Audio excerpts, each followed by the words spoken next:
Damas y caballeros, es nuevamente un placer darles la bienvenida de regreso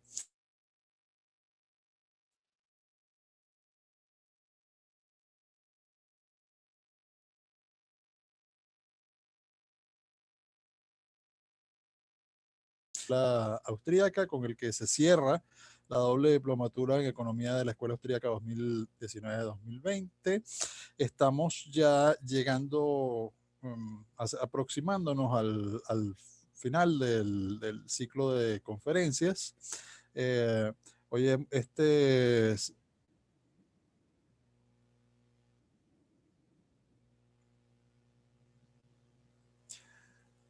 damas y caballeros, es para mí un placer y un honor darles nuevamente la bienvenida a nuestro ciclo de conferencias. El- Estamos ya llegando al final del ciclo. Han sido 3 días realmente extraordinarios.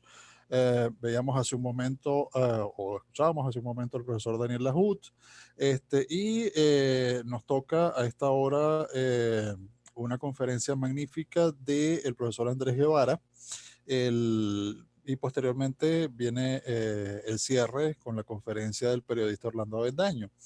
El, este día ha sido un cierre realmente interesante de este largo, pero muy, muy agradable ciclo de conferencias. Siempre queremos agradecer al público, agradecer siempre a nuestra productora, Elena Puiga, nuestra productora ejecutiva, eh, Lorna Marcano, a nuestro director general y aliado en Transbordo Virtual, la organización que nos ha permitido mediante la Alianza Académica realizar este evento con su soporte, Gustavo González, el profesor Gustavo González, y el, lo que tengo que hacer en este momento es presentar a nuestro extraordinario conferencista de esta tarde. Este es un evento en vivo, perfecto. Que es el profesor Andrés Guevara. Andrés Guevara es abogado y periodista, graduado en la Universidad Católica de Andrés Bello, magíster en finanzas por el IESA, miembro e investigador del Centro de Divulgación del Conocimiento Económico para la Libertad, se dice Libertad, especializado en política monetaria y mercado de capitales, director de Rendivalores Casa de Bolsa de Caracas, perdón, director de Rendivalores Casa de Bolsa de Caracas, coordinador de la Comisión de Economía de Concecomercio, columnista del Diario Nacional en Caracas, Venezuela, profesor invitado del Instituto de Estudios Superiores de Administración IESA en Caracas, Venezuela, ex profesor de Derecho de la Facultad de Derecho de la Universidad Católica Andrés Bello, y la Universidad Monte Ávila.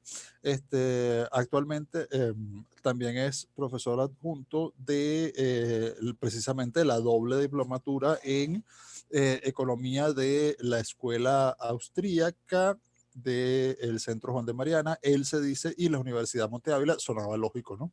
Que fuera uno de... Y actualmente dicta el curso de Economía y Empresarialidad Ignaciana en el Colegio San Ignacio de Loyola, que no es una universidad, es un colegio secundario, y es una actividad maravillosa de la cual él se siente muy orgulloso y por eso la coloca aquí, con toda razón. Siempre es importante para alguien que tiene vocación docente formar jóvenes, incluso desde antes de la universidad. Y está realizando estudios en el doctorado en Derecho de la Universidad Central de Venezuela. Y es pues nuestro experto de hoy, ya a punto de cerrar el ciclo de conferencias, que nos va a exponer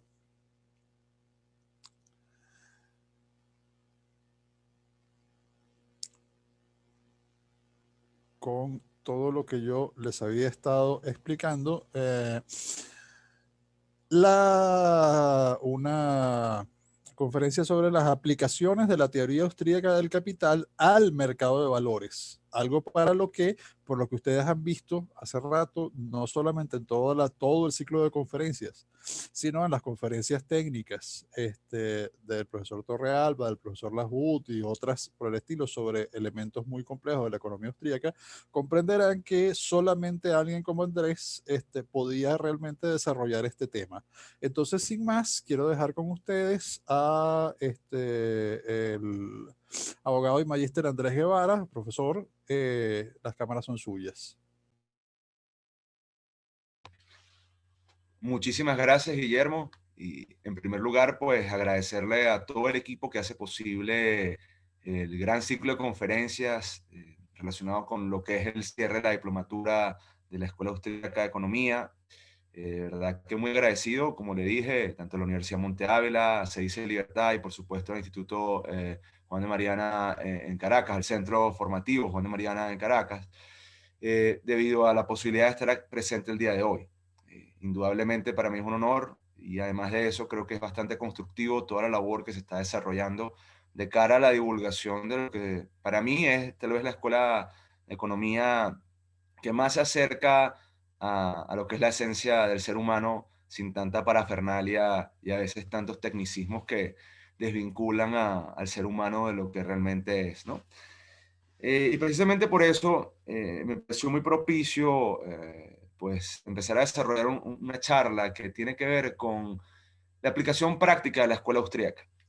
Y me ponen la barra muy alta porque precisamente las personas que me anteceden el día de hoy, comenzando por el profesor Laud y que me sucede, periodista Orlando Avendaño, pues son personas muy conocedoras de sus áreas y realmente uno tiene que pues dar lo máximo de sí para poder estar a la altura de ellos y evidentemente pues dejar su grano de arena de una forma constructiva. Decía entonces, y agradezco la lectura del resumen de lo que es mi hoja de vida, que uno de los grandes retos que uno tiene dentro del mercado bursátil, al menos en el caso que me compete, es buscar un sentido práctico a muchas de las teorías que uno desarrolla, ¿no? Y va leyendo a lo largo del tiempo. Y a veces uno cuando se aproxima a la escuela austríaca, mucha gente suele preguntar, oye, pero la escuela austríaca ¿no te parece un poco idealista, Andrés? Proponiendo temas como la ausencia de banca central o, digamos, un gobierno limitado, cuando pareciera que la evidencia empírica va en otra dirección en el mundo, ¿no? Cuando los estados van más y más pues, avasallantes, interviniendo en la esfera de la vida humana. Y resulta ser que en el campo del mercado de valores, en el llamado mercado de valores, mercado de capitales, depende de la definición que uno quiere usar, la economía austríaca ha encontrado, al menos a mi juicio, un campo fértil de estudio y además aplicación técnica. Por eso me pareció interesante hacer un abordaje, así se quiere somero, así sea por temas limitados del tiempo, de cómo uno puede emplear temas o postulados de la escuela austríaca dentro de lo que es la escuela, digamos, o dentro de lo que es el intercambio en el mercado de valores, ¿no? Concretamente, quiero hablarles del tema de lo que es denominado la teoría de inversión en valor o el value investing y cómo esta teoría o aproximación del value investing a los mercados puede relacionarse con la Escuela Austríaca de Economía y con los postulados que entiendo se han venido dictando a lo largo de todo lo que es la diplomatura. Como punto de partida, quisiera abordar o decirles que dentro del mundo de las inversiones hay distintos tipos de análisis, ¿no? Es bastante controvertido, digamos, emplear un solo tipo de tipo de análisis, ¿no? Y las grandes escuelas de inversión, digamos, cuando uno se aproxima al tema del trading o el intercambio como inversionista, encuentra, digamos, que hay dos grandes escuelas, ¿no? La escuela de análisis fundamental y la escuela de análisis técnico. Eh, Como les decía, al menos yo respetuosamente creo que no hay una división tajante y al final del día un inversionista completo debe manejar ambos enfoques porque de alguna manera se complementan, ¿no? Sin embargo, bueno, como dentro del análisis económico, hay personas que se decantan más por el análisis fundamental que por el análisis técnico o viceversa. Y creo que al momento de estudiar la escuela austríaca, sin lugar a dudas, uno pudiera pensar que tal vez la cercanía con el análisis fundamental es mucho más proclive a ser encontrada que junto con el análisis técnico, ¿no? Importante decirlo. Sin embargo, como se verá, se complementan. Les decía entonces que cuando tú te quieres iniciar en el tema de la inversión, la mayoría de los libros, la mayoría de los autores te van a decir a ti, mira, hay dos tipos de análisis, Andrés, ¿no? Por una parte el análisis fundamental y por otra parte el análisis técnico. El análisis fundamental, de por sí, va a encargarse de estudiar la potencialidad de una inversión o la realización de una inversión en función de lo que de alguna manera constituye la columna vertebral del aspecto corporativo, del aspecto contable, del aspecto de mercado y del aspecto financiero de una compañía, de una corporación, de una organización. Entonces, quien se realiza hacer análisis fundamental tiene como elemento primordial dentro de su análisis la información, si se quiere, contable de la compañía y toda una serie de ratios o de razones financieras que se derivan del análisis que se origina precisamente directamente a través del análisis directo de los estados financieros. Cuando hablo de estados financieros, los hablo pues de alguna manera, de manera general. O sea, desbalance, estado de resultados y por supuesto estados financieros globales anualizados en el tiempo. A partir de allí, pues se hace un análisis de la salud financiera de la compañía y se determina si efectivamente vale la pena o no, pues mantenerse una posición o no. A la par de esto, hay un análisis que se desarrolla, que es el denominado análisis técnico o análisis chartista, que básicamente consiste en determinar la potencialidad de una inversión en función del estudio de la gráfica de una determinada inversión. ¿Okay? Entonces, probablemente ustedes hayan visto muchísimas publicidades hoy día relacionadas con temas de trading, de forex, de trading en criptos, etcétera, las famosas velas japonesas. Las velas japonesas son una forma de análisis chartístico, ¿okay? En el cual pues se intenta, no voy a decir predecir porque suena un poco petulante decir predecir, pero uno intenta analizar el movimiento de un activo o el precio de un activo en función de una serie de instrumentos que se le colocan a un chart, a un gráfico, y en función de eso uno invierte. Los horizontes de inversión varían también, pero básicamente uno lo que hace es intentar, como le decía yo, de manera un poco coloquial, predecir el movimiento del precio en función de todos esos elementos que se colocan dentro del chart. Entonces, por supuesto, esto es algo que, digamos, ha venido cobrando vigencia en relativos activos a través del tiempo, sobre todo desde, digamos, la popularización de brokers internacionales que a través de Internet te permiten pues, realizar inversiones, ha facilitado el mundo de la inversión a través del análisis chartístico. Entonces, es muy útil, digamos, y de hecho hay muchos activos que fundamentalmente tú tienes que hacer trading o hacer inversión a través de análisis chartístico, porque precisamente ante la carencia de fundamentales o ante la ausencia directa de tú poder acceder a la información de fundamentales, pues el análisis chartístico vendría a ser el más empleado. Ejemplos de ello, bueno, las criptomonedas, las monedas como tal, el mercado Forex y también, pues, por supuesto, todos los famosos CFD apalancados que muchas veces tú vas a encontrar en los brokers. Por supuesto, hay gente que dice, y de hecho hay literatura sobre ello, tú también puedes utilizar análisis fundamental para poder hacer trading de estos activos. Yo soy un poco más escéptico, sobre todo por el hecho de que, bueno, medir los fundamentales de un país puede ser sencillo, por ejemplo, de cara a un Forex de trading, y está bien, pero de cara a lo que es, si se quiere, el análisis, por ejemplo, de una criptomoneda se hace un poco más complicado, ¿no? Porque básicamente ahí juega muchísimo factor de relevancia el tema del fiat, de la confianza. Entonces, bueno, dicho esto y clasificados de alguna manera los tipos de análisis que hay, nosotros nos acercamos precisamente a la teoría del value investing. El value investing, muchos autores dicen que es una suerte de derivado del análisis fundamental o que de alguna manera pudiera considerarse una manifestación característica del análisis fundamental.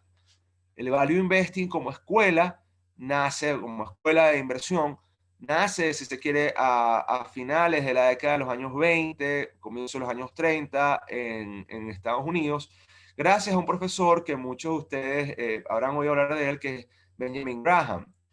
Benjamin Graham, un inversionista estadounidense y profesor en la Universidad de Columbia, escribió dos libros que son piramidales o fundamentales para acercarse al value investing, ¿no? Eso voy a intentar, si el tiempo me da, mostrarles una gráfica que utiliza Graham en uno de sus libros. Y precisamente les decía, uno de estos dos libros es Security Analysis y el otro es el inversor inteligente. Benjamin Graham y Dodd, pues dentro de sus estudios en la Universidad de Columbia, comienza a desarrollar una teoría de análisis fundamentada en el valor que de alguna manera pues establece los cimientos, si se quiere, de lo que puede hoy considerarse de forma moderna el análisis fundamental. Entonces, es interesante además, y esto lo digo a modo de anécdota, eh, Warren Buffett, que probablemente sea conocido por todos ustedes por la relevancia que ha tenido en el mercado de inversiones, él cuando era joven, en la década de los 50, bueno, ya tiene más de 90 años para el tiempo que estamos haciendo esta conferencia, Warren Buffett, al momento de graduarse en la Universidad de Nebraska, si la memoria no me falla, en su bachelor degree, él intenta hacer una maestría. En su momento él va a la Universidad de Harvard, digamos, intenta acceder a la Universidad de Harvard y uno de los seleccionadores o de las personas que lo reclutan le dice, mira, tú no puedes venir para acá por, bueno, una cantidad de condiciones. Y resulta ser que eso fue de alguna manera providencial, si se quiere ver, porque eh, una vez que él no es aceptado en Harvard en su momento, él ve un programa de enlistamiento en la Universidad de Columbia y casualmente él dice, wow, uno de los profesores que está aquí es Benjamin Graham, que precisamente yo había leído su libro cuando era más niño, más chico. Entonces él decide incorporarse a la Universidad de Columbia para hacer su posgrado y quien le estaba dando clases precisamente era el maestro que había escrito Security Analysis, que era precisamente el amigo Benjamin Graham. Entonces, ¿por qué esto es relevante? Porque si ustedes quieren aproximarse a la teoría del value investing, tal vez el estudio de Benjamin Graham y Dodd, o sea, que es el coautor de los libros, resulta piramidal y fundamental, sobre todo esos dos libros, El inversor inteligente y Security Analysis. Security Analysis además es un libro de culto, incluso lo van a ver en distintas películas del entorno financiero. Por ejemplo, ustedes ven En busca de la felicidad y cuando está Will Smith entrando en todo lo que es la mesa de trading, le dan un matraco de libro como de 700 páginas, ese libro que le están dando a él es Security Analysis. Entonces, como punto importante de la conferencia, si se quieren aproximar a la teoría del value investing, de alguna manera, pues deberían consultar este par de libros. Ahora, ¿por qué eso es relevante para todo el tema de la escuela austríaca que ya vamos a llegar para allá? Les diría que la teoría del value investing básicamente lo que plantea es que hay una discrepancia entre el precio del activo que tú quieres comprar y su valor de mercado. Esto es fundamental porque, como veremos más adelante, el valor y precio es uno de los postulados fundamentales dentro de la economía austríaca y la diferenciación de los mismos. Tal vez de manera coloquial uno tiende a hablar de precio y valor de manera unívoca, o a veces sin saberlo nosotros decimos que valor y precio es exactamente lo mismo, pero como digamos de alguna manera técnica muy acertada la economía austríaca indica, resulta ser que no son lo mismo. Y para el mercado de capitales esto es fundamental, porque cuando tú intentas hacer una inversión o estás evaluando hacer una inversión, pues básicamente esa diferenciación es la que de alguna manera determina si tú realizas una acción, una inversión, si no la haces o si la mantienes en el caso de que la tuvieras, ¿no? Entonces, la inversión de valor básicamente lo que dice es, mira, hay una serie de activos dentro del mercado, de activos financieros, llámense acciones, llámense bonos y renta fija, derivados o incluso otros elementos de mercado, porque esto trasciende incluso el mercado formal. Y resulta ser que el valor no está adecuadamente reflejado en el precio. Y la teoría de inversión del valor, que evidentemente, bueno, Dodd y Graham en Security Analysis sí ofrecen una aproximación a lo que es tal vez la inversión de valor. La realidad es que, digamos, parece que de forma pacífica no hay una definición de qué es como tal el value investing. Pero lo interesante es que tú sí puedes agarrar distintos elementos y de alguna manera determinar que ese estudio que tú haces corporativo, vamos a llamarlo corporativo, pero puede ser básicamente de cualquier activo, ese estudio que tú haces de los activos engloba una serie de elementos y esa serie de elementos de alguna manera no van a estar reflejados del todo en el precio. Y en resumidas cuentas, cuando tú de alguna manera no eres capaz o no estás capacitado de reflejar o estás subvaluado el activo, estos autores lo que te van a plantear a ti es invierte. Invierte porque eventualmente, ese activo se va a conjugar con eh, el valor del precio en el mercado y tú vas a agregar valor. Acuérdense que dentro de la teoría financiera, el agregar valor el crear valor es el ABC de por qué tú te metes en el mundo de las finanzas. Nadie se mete en las finanzas para perder. La gente se mete en un activo financiero o invierte porque quiere crear valor. Entonces, ahí hay un punto, digamos, de nuevo, vital. Porque dentro de la escuela austríaca, no solo, bueno, ya ese es un primer tema importante, ¿no? Que yo rescaté tres temas, ¿no? El primero es ese, que es que tú distingues precio y valor y fundamentalmente tú vas a estar buscando bajo la teoría del value investing compañías y activos que no estén reflejados en el precio. Del mismo modo, o sea, esto para la compra. Para la venta sucede exactamente lo mismo. Si tú ves que tú tienes un activo que no está siendo reflejado adecuadamente en el precio, tú vas a decidir, o debieras, según la teoría de inversión de valor, decidir vender el activo porque está de alguna manera sobrevalorado. Al estar sobrevalorado, tú estás potencialmente destruyendo valor porque el mercado eventualmente va a bajar y tú tendrías que salirte de ese activo. Entonces yo diría que ese es un primer tema. Y sirve para los tres estadios de la inversión: compra, venta o mantener la acción. Porque puede pasar que tú no, hasta que el mercado no absorba por completo en el precio el valor, tú puedas mantener el activo. Entonces ese es un tema muy relevante.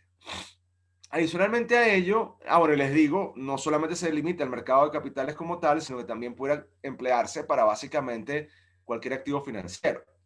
Pero en el mercado de capitales es muy, muy útil porque tú estás constantemente evaluando eh, decisiones de inversión. O sea, uno de los grandes trabajos que tiene uno como inversionista es ver dónde coloco yo los activos, tanto los míos y cuando eres un broker o un gestor de fondos, eh, aparte, dónde coloco los fondos de mis clientes. Entonces el proceso de evaluación es constante. De hecho, en el área de las finanzas, y lo sabrán quienes son especialistas en el tema, que se llama precisamente valoración, valuation. Y hay autores tan reconocidos como Damodaran, por ejemplo, que es uno de los, es el padre tal vez de la valoración financiera moderna, que reconoce precisamente la importancia de la escuela, bueno, de los postulados de la escuela austríaca dentro de sus trabajos académicos. ¿Okay? Hay otras personas dentro del campo práctico, como el caso de García Paramés, que muchos lo llaman el Warren Buffett español, que incluso en su libro, él tiene un apartado, el último apartado de su libro Invirtiendo a largo plazo, está totalmente dedicado a la Escuela Austríaca de Economía. Entonces ya hemos hablado del tema del precio y del tema del valor. Y como decía el profesor Guillermo en su momento, las dos diferenciaciones probablemente las hayan visto con mayor precisión técnica en otros apartados de clases con personas tan preparadas como profesor Torrealba y bueno, profesor Laud, que básicamente yo lo considero como una mente maestra dentro de lo que es la difusión de las ideas de la escuela austríaca en el país, ¿no? Por los seminarios que da tanto dentro de la Universidad Católica como en la Universidad Central y en la diplomatura de escuela austríaca que forma parte del programa. Pero además de eso, hay otros elementos que son comunes para no quedarnos nada más en el tema del precio y el valor. Dentro de la escuela austríaca hay la teoría del valor de inversión, del value investing. Un segundo elemento que está allí es la objeción bueno, la objeción, vamos a decir así, o el sentido crítico a ciertos postulados de la teoría no clásica de la economía, ¿no? Como se sabrá, pues de alguna forma disruptiva, la economía austríaca o los postulados de la economía austríaca son críticos a lo que es el mainstream economics y la teoría neoclásica de la economía, que de alguna manera pues, ha abordado de manera fundamental, o el mainstream, todo lo que ha sido pues, el conocimiento económico. Hay dos temas al menos que a mí me gustaría resaltar dentro de esta charla, de esta conferencia, dentro de esta noción crítica que ofrece la teoría de la economía austríaca y el value investing. La primera es la idea de la competencia perfecta. Como ustedes sabrán, la teoría neoclásica parte de la base, ¿no?, de la idea de que un mercado puede llegar a ser perfecto. Y por supuesto eso, pues, tiene largo elemento de debate. Lo cierto del caso es que si tú tuvieras un mercado, entre comillas, de competencia perfecta, no hubiera paso a la especulación. La especulación dentro del mercado, pues, surge y cumple una importante función social. A pesar de la mala, digamos, la palabra no es bien vista dentro de la opinión pública porque tiende a ser simplificada y a implicar algo que no es. La realidad es que dentro del punto de vista de los mercados financieros, nosotros somos todos especuladores, porque quien compra y quien vende un activo, primero está intentando tener o satisfacer, crear valor, y él cree que comprando el activo va a crear más valor del que ya tiene. Entonces, de alguna manera, tú estás creando una suerte de conducta especulativa hacia el futuro, tanteando y testeando, me disculpan el anglicismo, estás probando el mercado. Y además de eso, estás buscando crear mayor valor del que tiene. Esto además me recuerda un poco a lo que decía el profesor Gersi en su momento sobre la teoría del valor de los contratos. O sea, no hay un equilibrio contractual nunca dentro del mercado. Y esto puede sonar un poco disruptivo, pero es así. Cuando tú estás comprando algo, tú lo estás vendiendo, la parte que la compra piensa que vale más para él tener ese activo y para ti vale más venderlo. Entonces no hay un sentido de competencia perfecta. Eso dentro de la economía austríaca no se concibe. Contrario a lo que pueda pensarse, lo que estamos aquí viendo es una suerte de constante reacomodo de información, ¿okay? Un orden complejo, citando a Hayek, ¿okay? En la que ese constante movimiento pues hace que vendedores y compradores, o en este caso holders, transmitan información al mercado, pero no haya un sentido de absoluta estabilidad, o vamos a decir stagnation, o sea, no hay una pieza que se quede allí para siempre, ¿ok? Sino que está en constante movimiento. Y de hecho, ustedes lo pueden ver cuando ustedes ven un chart de cualquier activo, cuando abre el mercado, muy difícilmente tú tengas un precio de apertura y de cierre que sea igual. Entonces, hablar de una competencia en la cual ofertantes y demandantes están siempre iguales, en términos austríacos, sería, si se quiere, hasta una blasfemia, ¿no? Porque no es así. Y es muy bonito verlo porque de alguna manera, cuando tú ves una vela japonesa, tú ves el precio de cierre, el precio de apertura y el precio de cierre, muy difícilmente esté en el mismo punto. El famoso doji, ni siquiera, o sea, es muy difícil que sea de manera exacta. Y eso, de alguna manera, te habla a ti de la movilidad que tiene el mercado. Entonces, no existe un mercado de competencia perfecta en la teoría de la inversión. Y la economía austríaca tiene ese postulado de manera muy fehaciente, muy fuerte, y de alguna manera eso también está en el value investing. Si existiera, yo no estoy, si estuviera bien valorada una empresa, yo no me meto a invertir porque de alguna manera no puedo aprovechar el mecanismo de rezago para poder yo después crear valor. Ese es el primer punto, la inexistencia de competencia perfecta. Y el segundo punto, hay muchos, pero creo que digamos, en aras de resumir, que de alguna manera la escuela austríaca rescata y que también se relaciona con la escuela de valor y también a su vez se relaciona con la noción de competencia perfecta, es precisamente la noción de equilibrios en el mercado. ¿Okay? No existe la competencia perfecta o un mercado de competencia perfecta como tal, pero al mismo tiempo la noción de equilibrio del mercado es profundamente disruptiva y la escuela austríaca dice, mira, no hay equilibrio. Hayek, de hecho, tiene muchísimos trabajos, la mayoría de los clásicos economistas austríacos del siglo XX tienen y los modernos también, pero si no hay equilibrios en el mercado, lo que hay es precisamente un conjunto constante de elementos que están en reacomodo constante de información. Entonces eso es muy relevante porque de alguna manera tú estás diciendo, oye, es verdad, estos postulados básicos de la economía austríaca están presentes en la teoría de inversión del valor. Y es cierto, no hay equilibrios como tal, lo que hay es de alguna manera información que constantemente se está intercambiando entre actores del mercado de un orden complejo que tú no puedes medir. Entonces, ¿Está o no presente la Escuela Austríaca de Economía? Yo quisiera pensar que sí, porque efectivamente, si hubiese un equilibrio, no hubiese posibilidad de invertir. O bueno, hubiese posibilidad de invertir, pero todo estaría así, digamos, plano. Y si todo está plano, tú ni agregas valor ni lo destruyes, que nadie lo quiere, pero bueno, se puede dar el caso de tener pérdidas. Entonces, la creación de valor necesariamente requiere movilidad, dinamismo, y eso requiere precisamente a su vez un constante reacomodo de la acción humana. Entonces, por eso es que de manera muy crítica, la escuela austríaca te señala que no hay estabilidad en el precio o en el valor como tal, digamos, para usarlo como término unívoco. Entonces, eso es otro aporte importante. En tercer lugar, y me da miedo por el tema del tiempo, digamos, pasarme, entonces me disculpo por eso, quiero ser lo más concreto posible.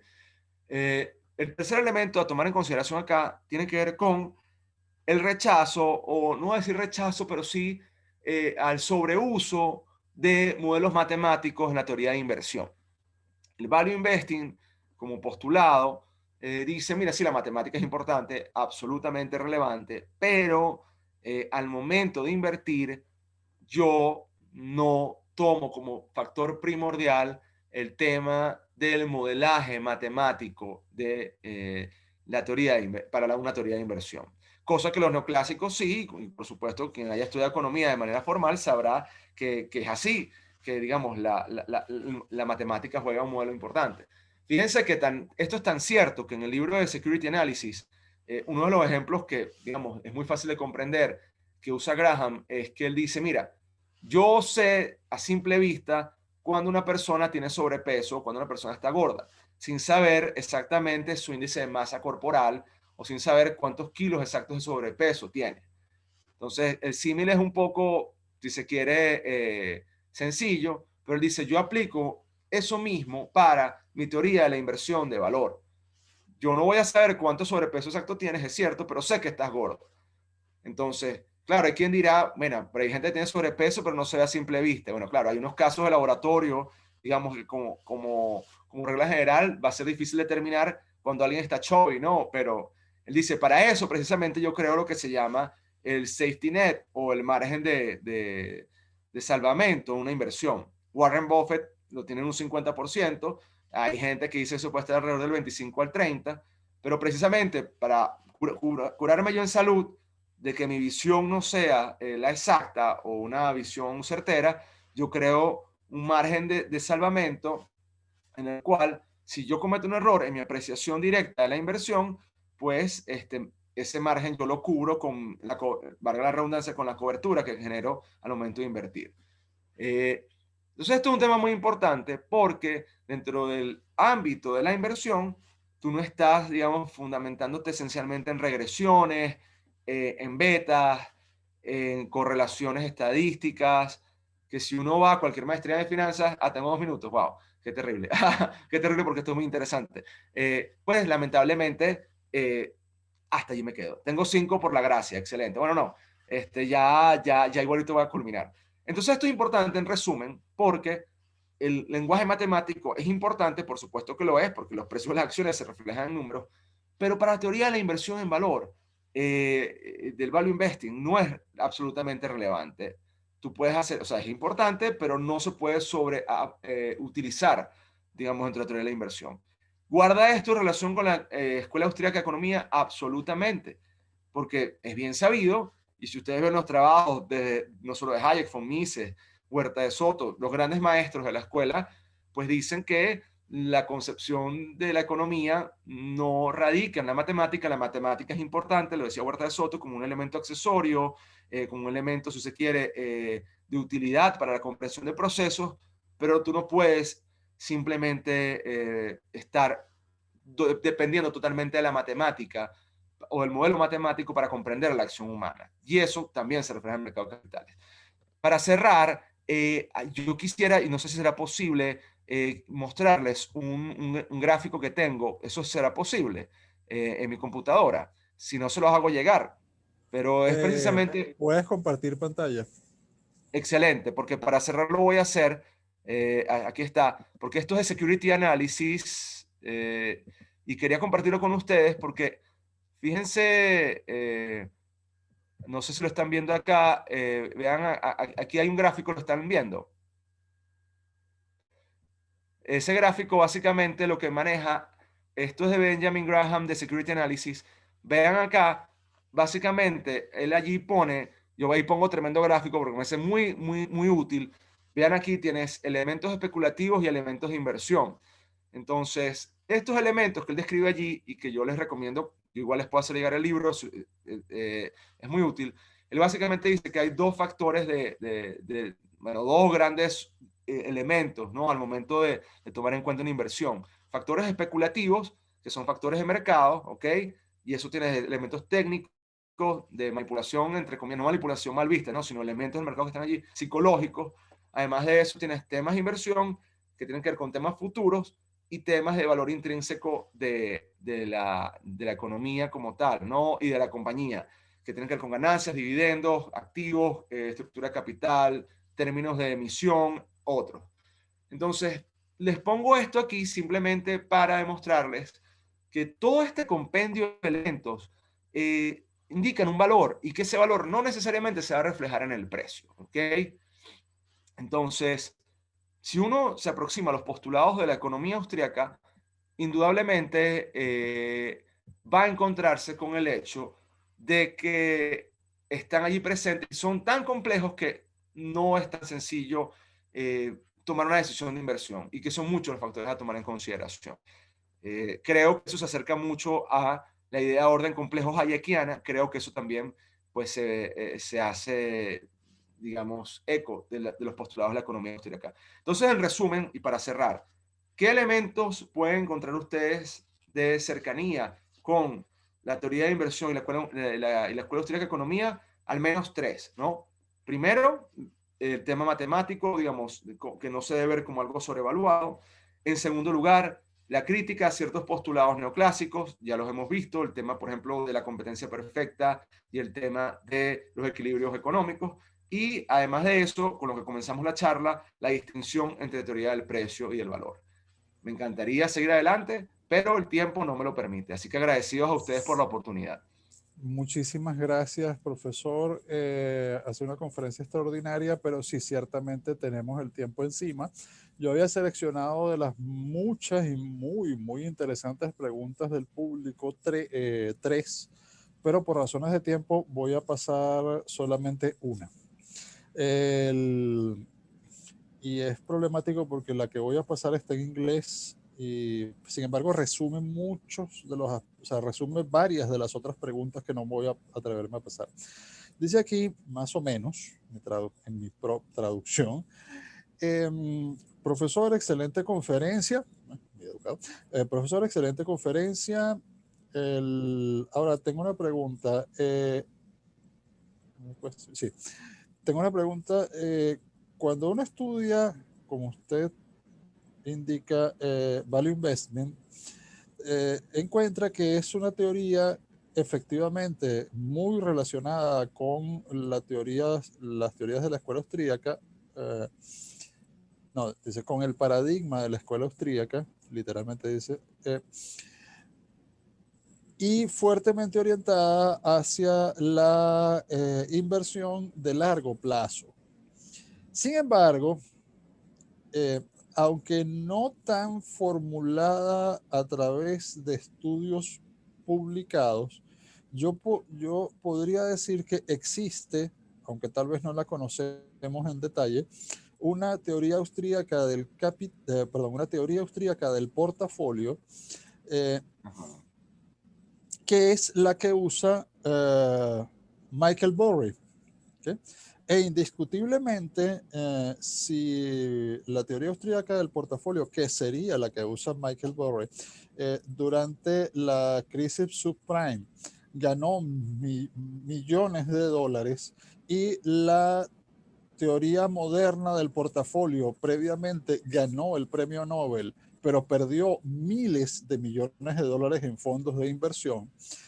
Lo que yo no logro entender o me cuesta mucho entender o me niego a entender es que seguimos estudiando en los posgrados, doctorados, universidades, la teoría del portafolio que gana el premio Nobel y pierde miles de millones de dólares, y no estamos estudiando, ni analizando, ni desarrollando la teoría del portafolio que gana miles de millones de dólares y es capaz de predecir especulativamente, correctamente, los problemas que genera el ciclo económico.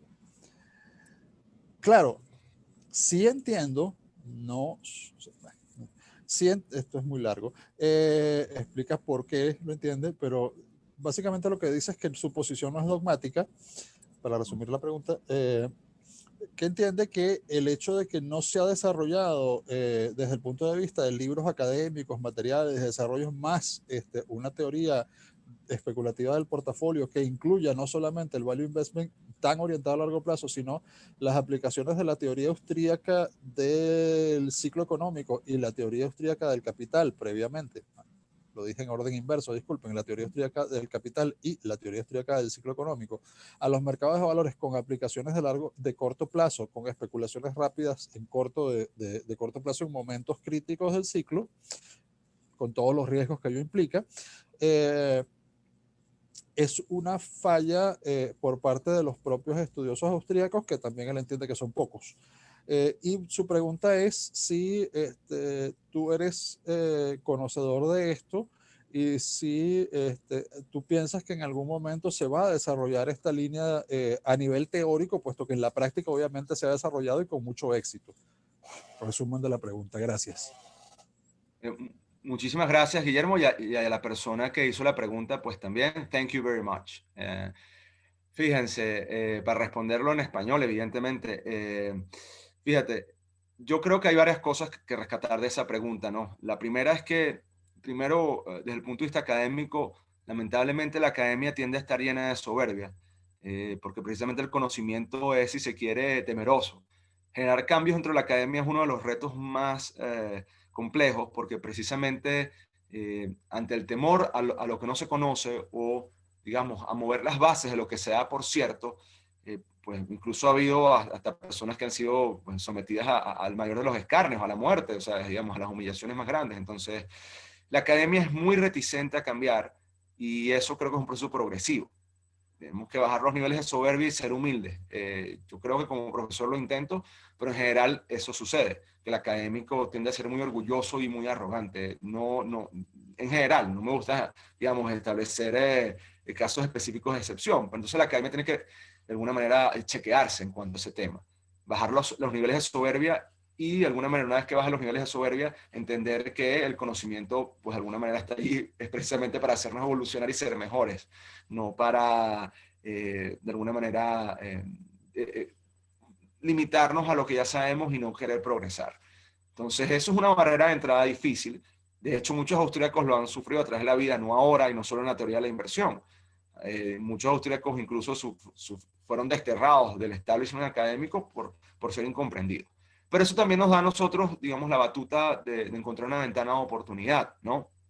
Porque de alguna manera, como lo mencionaba la propia pregunta, creo que si tú tienes la evidencia empírica de tu lado, poco a poco, pues creo que tú puedes ir generando cambios graduales hacia la aceptación. Lo importante, y comparto también, segundo elemento, no podemos caer en dogmatismo. El problema pareciera a veces bueno, si soy austríaco no puedo entonces agarrar elementos, no sé, por ejemplo, de autores neoclásicos. Y creo que si el conocimiento está allí también para ser revisado y estar revisando también nuestras premisas. Entonces, muchos de los aportes de grandes autores del siglo XX, hoy probablemente la teoría del ciclo, o sea, Murray Rothbard o Hayek en su vida se imaginaron que iba a existir un canal de Telegram. Sabían que la humanidad podía desarrollarlo, pero en su época no existía. Entonces, o sea, lo digo de manera un poco jocosa, pero para que entiendan el reto que tenemos nosotros como seres humanos. Las teorías austríacas están allí para ser también revisadas y perfeccionadas. Entonces, ese es un segundo elemento también que, digamos, yo llamo, digamos. Y el tercer elemento, si se me pregunta a mí, yo he escuchado sobre la teoría del portafolio austríaco. No soy un especialista en el tema, porque precisamente, confieso, no he encontrado suficiente literatura. Pero creo que la mesa está servida para hacerlo. uno de los grandes retos que tiene la Escuela Austríaca de Economía es generar temas de debate que de alguna manera se involucren en la actualidad. Todo el mercado de digitalización de monedas, todo el tema del replanteamiento de la banca central, todo el tema del dinero de cada siglo XXI, está dando un debate interesante en el cual la economía austríaca puede aportar muchísimo, que de hecho lo decía al comienzo de la conferencia, empíricamente lo ha demostrado. Entonces, creo que se puede desarrollar, la respuesta es que sí. Dos, eso pasa por un proceso de autocrítica, de autorrevisión constructiva de las teorías de los grandes maestros de la economía austríaca. Y tres, creo que la academia en general, no solo en el campo de la economía, sino en general, está de alguna manera obligada a ser menos arrogante y menos soberbia, porque precisamente la humildad es la base del conocimiento y el crecimiento humano. Y no seguir ese camino, lamentablemente, nos puede llevar a muchísimo atraso. Entonces hay que levantar, si se quiere, la soberbia del establishment en muchos aspectos y ser mucho más humildes de cara a la transmisión de conocimiento. Y saber que somos falibles, porque precisamente en el orden complejo, la falibilidad es lo que nos hace crecer. Eso es. Gracias, profesor Guevara. Vamos a ir casi que directamente a la última conferencia del ciclo. Ha sido un placer y un honor tenerlo y gracias a todos. Nos vemos en la próxima conferencia.